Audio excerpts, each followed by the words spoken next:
Go ahead and quit, Margaret. At your age, who exactly is waiting to hire you?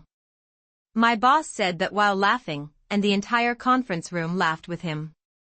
The sound bounced off the glass walls and polished table like it was the funniest thing anyone had heard all week. I remember noticing the little details in that moment. The humming air conditioner. The smell of burnt coffee from the break room down the hall. The way the sunlight came through the blinds in thin golden lines across the table. After 32 years in the same company, you start to notice things like that. Small things. Quiet things. I had worked in that building since the company had only 12 employees and folding tables instead of real desks. Back then the founder used to bring donuts every Friday morning and everyone knew everyone's name. Now the building had 6 floors, a marble lobby, and a CEO who had been there for less than 3 years but acted like he had built the whole thing with his own hands. Daniel Carter leaned back in his chair at the head of the table, arms crossed, still smiling like my resignation was some kind of joke. Around him sat the senior team. People half my age. People I had trained when they were still learning how to use the accounting system. Ryan Parker sat near the end of the table with his laptop open, but he wasn't typing anymore. He was watching me carefully, the way someone watches a storm forming on the horizon. I didn't argue with Daniel. I didn't defend myself. I didn't even raise my voice. I simply folded the paper in front of me and placed it on the table. My resignation letter. 32 years summarized in one quiet sheet of paper. Daniel glanced at it but didn't bother picking it up. Margaret, he said, still grinning, people don't just walk away from a position like yours unless they already have something better. And I think we both know that's not the case. More laughter. A few uncomfortable smiles. Someone coughed into their hand. I nodded once, slow and calm, the way you do when you already know how the story ends. What Daniel didn't realize was that my decision to quit had nothing to do with finding another job. It had nothing to do with retirement. Either. The truth was much simpler than that. I had already done what I needed to do. And at that exact moment, while Daniel Carter was still enjoying his joke, a quiet chime sounded from the conference room computer. A new message had just arrived in the company's executive email inbox. At first no one paid attention. Notifications happen all day in a company this size. But Ryan glanced at the screen and his expression changed instantly. The room didn't notice yet. Daniel certainly didn't. He was still smiling at me across the table. But the subject line of that email was already sitting there in bold letters. And within the next 60 seconds, the laughter in that room was going to disappear completely. The room did not react immediately because most people had not even noticed the small notification sound from the conference room computer. Daniel was still leaning back in his chair with that relaxed confidence that comes from believing you are completely in control of the situation. I had seen that posture before many times during the last 3 years. Daniel Carter had a habit of smiling when he thought he had already won the conversation. He believed leadership meant speaking louder than everyone else in the room. 32 years in this company had taught me something very different. Real power was usually quiet. Ryan Parker was still staring at the large monitor mounted on the wall. His eyes moved slowly across the screen as if he was reading every word twice just to be certain he had not misunderstood it. Ryan was one of the few younger employees who still asked questions instead of pretending to know everything already. He had joined the company 5 years earlier, fresh out of college with a degree in finance and an expression that reminded me of the early days of this company when curiosity mattered more than confidence. I noticed the exact moment his posture changed. His shoulders straightened. His fingers stopped moving across his keyboard. The color in his face shifted slightly, like someone who had just realized they were standing in the middle of an unexpected moment. Daniel still had not noticed anything. He picked up a pen from the table and tapped it twice against the surface while looking directly at me. "Margaret, I do not think you understand the market right now," he said. Companies are not exactly searching for 67-year-old accountants. A few people shifted in their chairs. Not everyone laughed this time. Some of them looked down at the table. Others pretended to check their notes. When you work in an office long enough, you learn to recognize the quiet signals people give when they know something is wrong but they are not brave enough to say it out loud. I did not respond to him. Instead, I simply folded my hands together on the table. Daniel interpreted my silence as surrender. I could see it in his expression. That small satisfied smile returned again. Ryan finally spoke, but his voice sounded careful and slightly uncertain. "Sir," he said while still looking at the screen.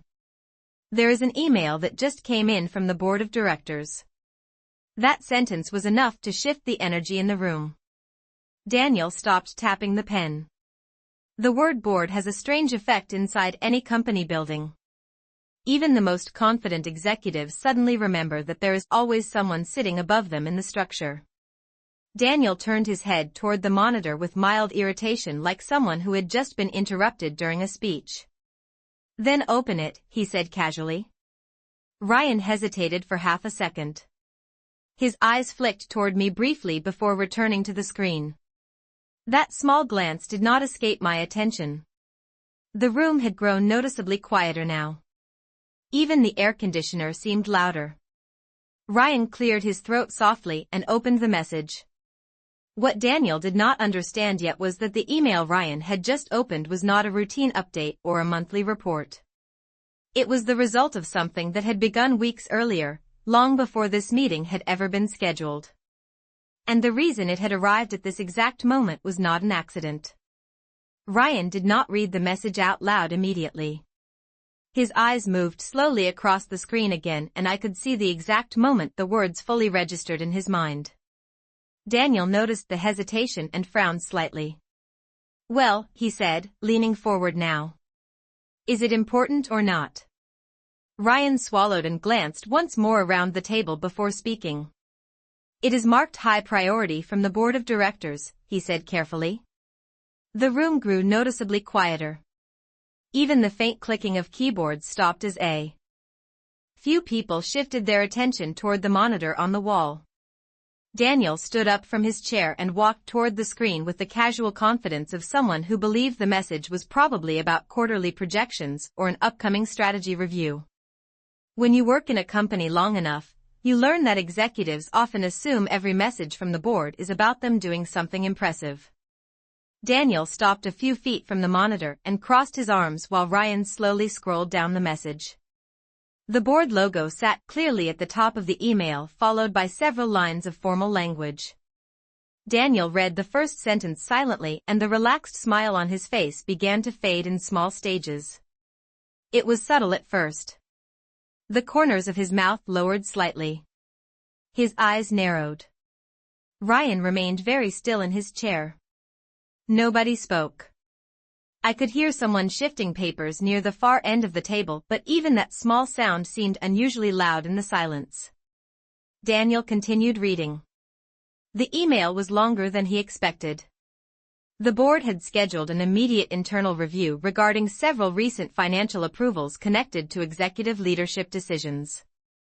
Those decisions were being temporarily suspended until the review was complete. A special advisory consultant would be assisting the board with access to the company financial systems and historical records. Ryan scrolled further.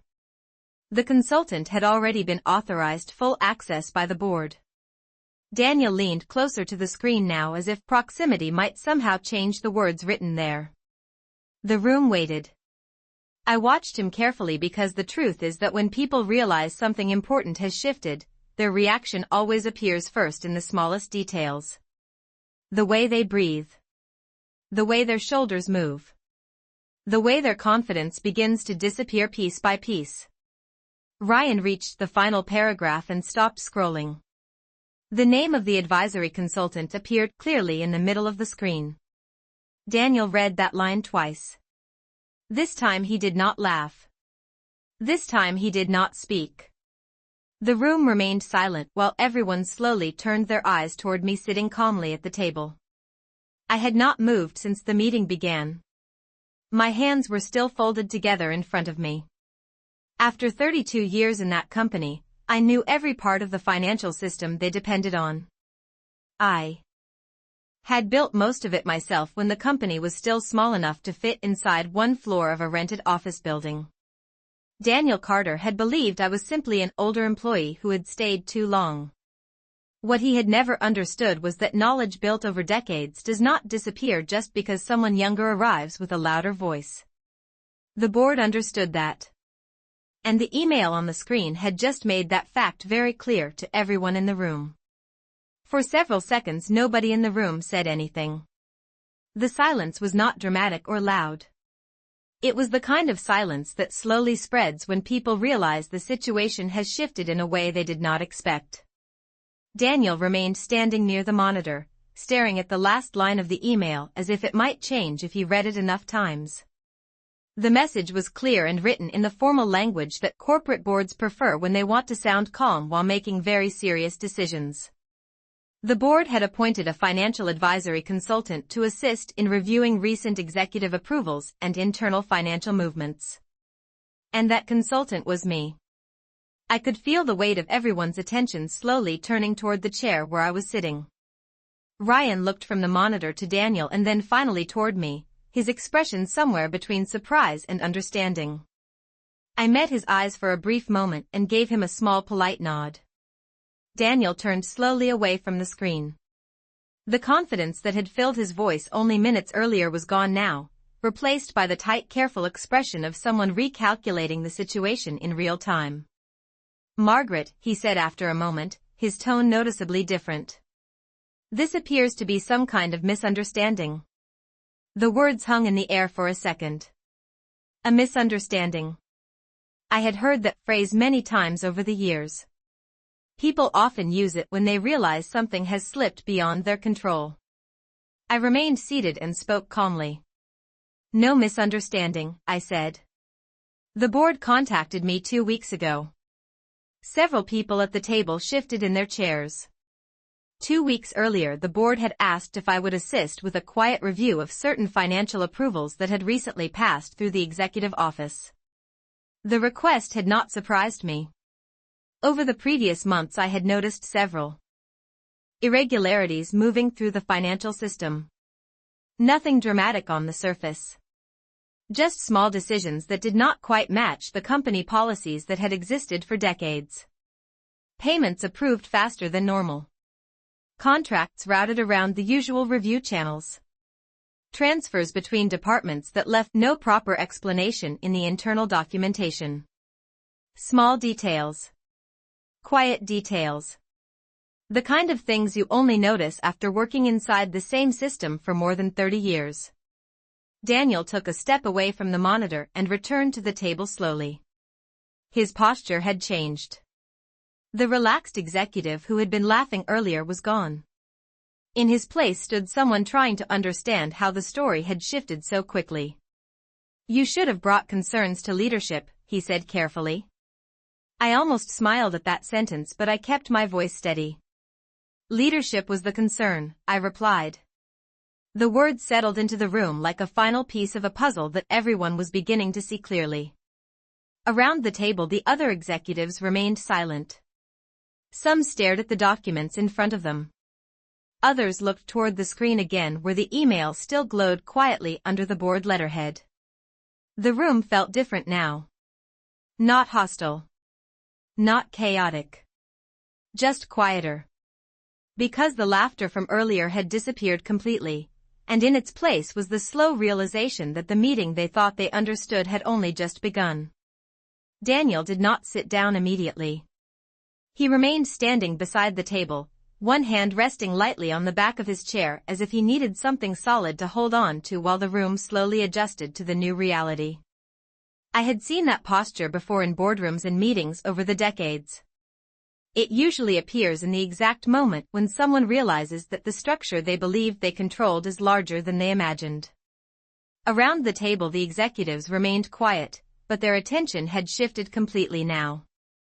The earlier amusement had vanished and been replaced by careful observation. People in business environments learn very quickly when it is time to stop laughing and start listening. Daniel cleared his throat softly and attempted to regain some composure. Margaret, he said in a measured voice, if the board requested your assistance, that still does not explain why this was not communicated through executive leadership.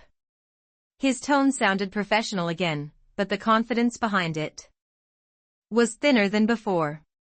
I understood why he asked the question. For someone who believed authority always moved downward from the top office, the idea that the board might quietly contact someone outside his control was difficult to accept. I folded my hands calmly on the table before answering. The board prefers to review financial structures independently when irregular patterns appear, I said. It helps them see the full picture. Several heads around the table lifted slightly when they heard the phrase irregular patterns. That was the polite way the board referred to financial activity that deserved closer attention. Over the last 6 months, there had been several approvals that moved through the system faster than normal. Expense authorizations that bypassed long-standing review procedures. Strategic partnership payments that appeared unusually large for preliminary agreements. None of those actions alone looked dramatic on paper. But patterns rarely reveal themselves through a single transaction. Patterns appear slowly, across weeks and months, inside the quiet details that most people never look at twice. Daniel pulled his chair back and finally sat down, though the movement felt more deliberate than relaxed. And you believe those patterns are connected to executive leadership decisions, he said. The question sounded formal, almost rehearsed. I noticed Ryan watching carefully from the far side of the table, his laptop screen still open but forgotten. I answered simply. The board asked for clarification, I said. My role is to provide the records that explain how those approvals moved through the system. That was the truth. For 32 years I had worked inside the company financial structure, building layers of reporting systems, authorization checkpoints, and internal tracking processes that helped the organization grow responsibly. Those systems were quiet by design. They were not meant to attract attention. They existed so that leadership decisions would always leave a clear record behind them. Daniel leaned back slowly in his chair now, his eyes briefly moving toward the monitor again where the email still remained visible. The name of the board chairman appeared at the bottom of the message with the official authorization signature beneath it. It was not something that could easily be dismissed as a misunderstanding. The meeting room felt different now. The earlier laughter seemed almost distant, like something that had happened in another building entirely. And for the first time since the meeting had begun, Daniel Carter was no longer the person controlling the direction of the conversation. Daniel remained quiet for a long moment after that. The room did not rush to fill the silence.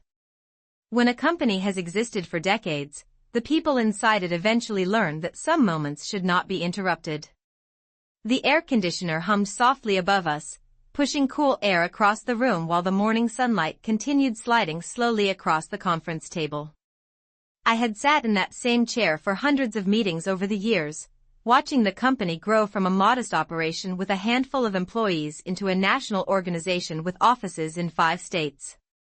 Through all of those years, one rule had remained constant inside the financial system: every decision leaves a trail. It may not be obvious at first, but numbers always remember where they came from and where they went. Daniel finally spoke again, though his voice was noticeably quieter now. You are suggesting that the board believes something improper happened, he said. It was not quite a question. It sounded more like someone thinking out loud while trying to stay calm. I answered carefully. The board believes certain approvals deserve a closer review, I said. My responsibility is simply to provide the records. Across the table, one of the department directors shifted in his chair and looked toward the screen again. The email from the board had not disappeared. It sat there in clear professional language explaining that an internal review would begin immediately. Daniel's eyes followed the same line of text again, as if repetition might reveal a different meaning the second or third time he read it. Ryan Parker finally spoke again from the far end of the table. His voice was respectful but steady. Sir, the message also states that the advisory consultant has already been granted access to the Executive Financial Archive. That sentence carried more weight than it sounded like at first. The Executive Archive contained the deeper financial structure of the company, including long-term contracts, partnership agreements, and internal approval records. Access to that archive was usually limited to a small group of senior executives and board auditors. Daniel looked toward me again, this time with a mixture of confusion and calculation. And you already have that access, he said slowly. I nodded once. Since yesterday afternoon. The room absorbed that information quietly. Some of the executives glanced at one another. Others looked down at the folders in front of them as if they were suddenly aware that many of the numbers inside those documents were connected to systems I had helped design decades earlier.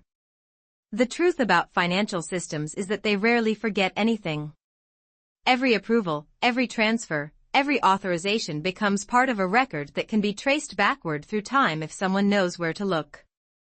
And after 32 years inside the same system, I knew exactly where to look. Daniel leaned back slightly in his chair now, his earlier confidence replaced by a thoughtful stillness. The meeting had started as an ordinary executive discussion about quarterly operations. Then it had turned into a moment of public amusement at the expense of an employee he believed was leaving quietly. Now the situation had changed again, and the room could feel it. Because the review mentioned in that email was no longer a distant possibility. It had already begun. No one spoke for several seconds after that. The atmosphere inside the conference room had shifted into something much heavier than before. Earlier that morning the meeting had started like hundreds of others I had attended over the past 3 decades, routine reports, polished presentations, confident executives speaking about strategy and growth. Now the room felt quieter, more cautious, as if everyone suddenly understood that the structure they worked inside was being examined from the outside. Daniel rested his hands flat on the table and looked down for a moment before lifting his eyes again. Margaret, he said carefully, reviews like this usually take weeks before any conclusions are made.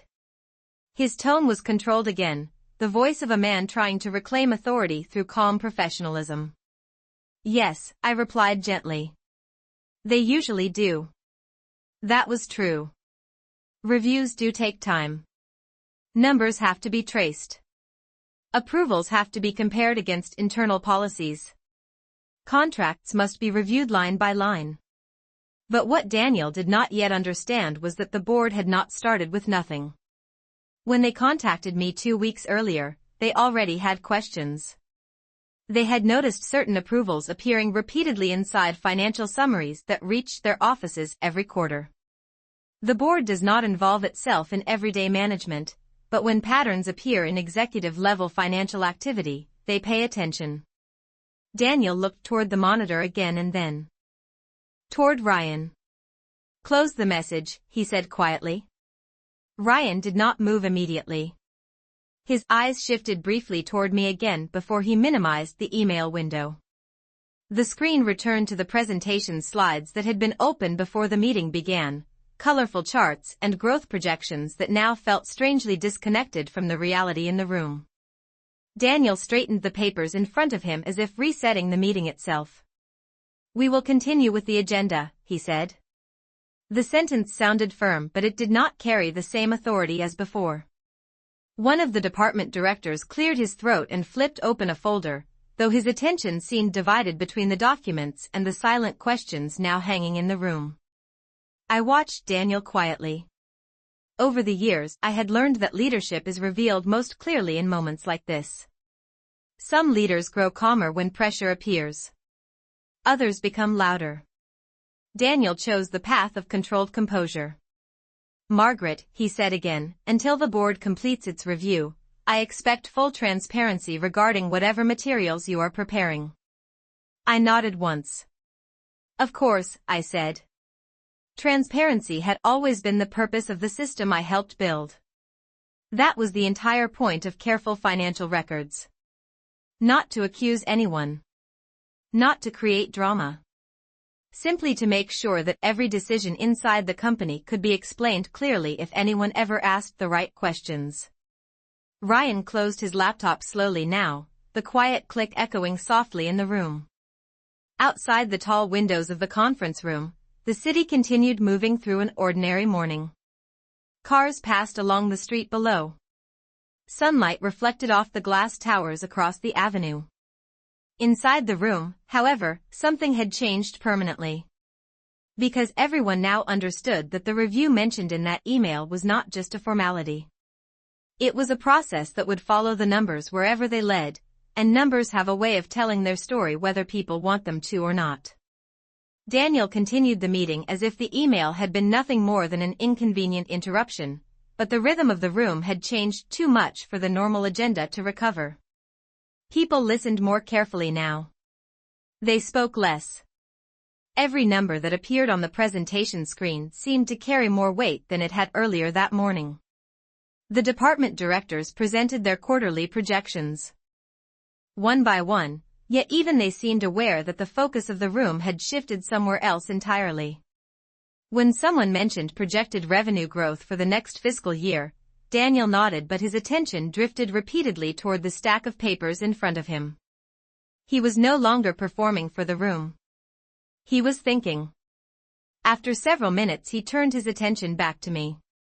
"Margaret," he said with a tone that was noticeably more controlled than before, "if the board review involves financial approvals, I assume they will want a complete record of those transactions." I met his gaze calmly. "Yes," I said. "That is usually how reviews work." The answer sounded simple, but several executives around the table looked toward me again with quiet interest. The truth was that the system they relied on every day had been carefully designed long before Daniel ever entered the company. Decades earlier, when the organization was still growing rapidly, the founder had insisted on something very specific. Every approval needed to leave a trace. Not just a summary or a final total, but a full path of authorization showing exactly who approved what and when it happened. That design had followed the company through every expansion, every merger, and every leadership transition. The structure had never changed because it worked. Daniel tapped his pen against the table again, though the motion was slower now. "Then the records will show that every executive approval followed the established procedures," he said, almost as if he were reassuring himself. I did not answer immediately. Instead, I let a quiet moment pass before speaking. "The records will show the path each approval took through the system," I said carefully. Ryan Parker shifted slightly in his chair as if he understood the difference between those two sentences. One described what someone believed had happened. The other described what the numbers would reveal when examined closely. The meeting continued for another 15 minutes, though very little of it felt important compared to the quiet process that had already begun behind the scenes. When the final presentation slide disappeared from the monitor, Daniel finally closed his folder and looked around the table. "We will adjourn here," he said. Chairs moved softly across the carpet as people gathered their notes and laptops. One by one they left the conference room, speaking in quieter voices than usual as they stepped into the hallway. Ryan paused near the door and glanced back toward the table where I remained seated for a moment longer. The sunlight had moved across the surface of the conference table while the meeting unfolded, forming a bright rectangle of light beside my folded resignation letter.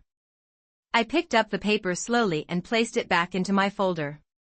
The board review had already begun before the meeting started that morning, but the moment Daniel laughed had marked something important. Because that was the moment everyone in the room realized that the story they believed they were watching was not the real one unfolding beneath the surface.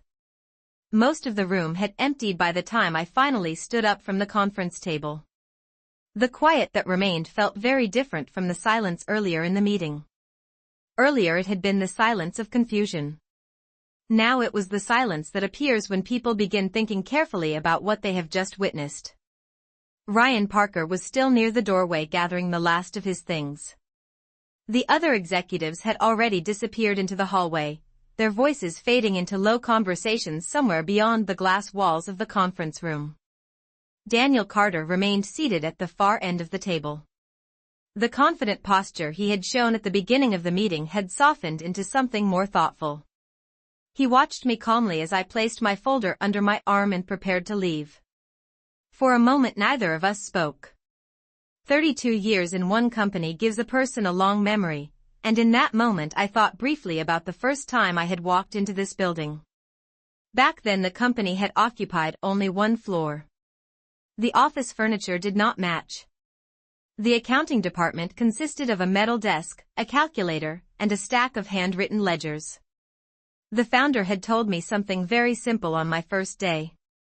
He said that companies grow quickly, but trust grows slowly.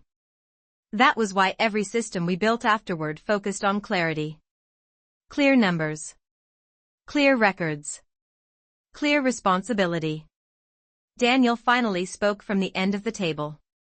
His voice was quieter than it had been earlier that morning.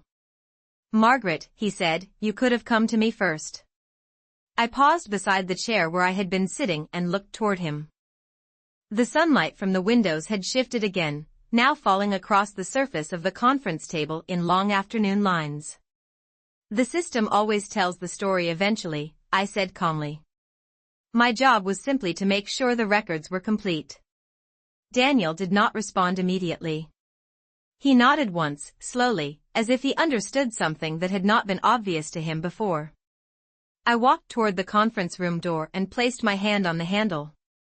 Ryan stepped aside politely to let me pass, though his expression still carried the quiet curiosity of someone who had just watched a moment he would probably remember for a long time. As I stepped into the hallway, the normal sounds of the office returned around me. Phones ringing in distant cubicles. Conversations drifting from open office doors. The quiet rhythm of a company continuing its day. Behind me the conference room door closed softly. The board review would continue in the days ahead, following the numbers through every approval and every record that passed through the system. That process would take time. Careful reviews always do. But one thing had already become clear inside that meeting room. Earlier that morning someone had laughed at the idea that experience still mattered. By the end of the meeting everyone in that room understood that knowledge built over decades does not disappear just because someone chooses not to see it.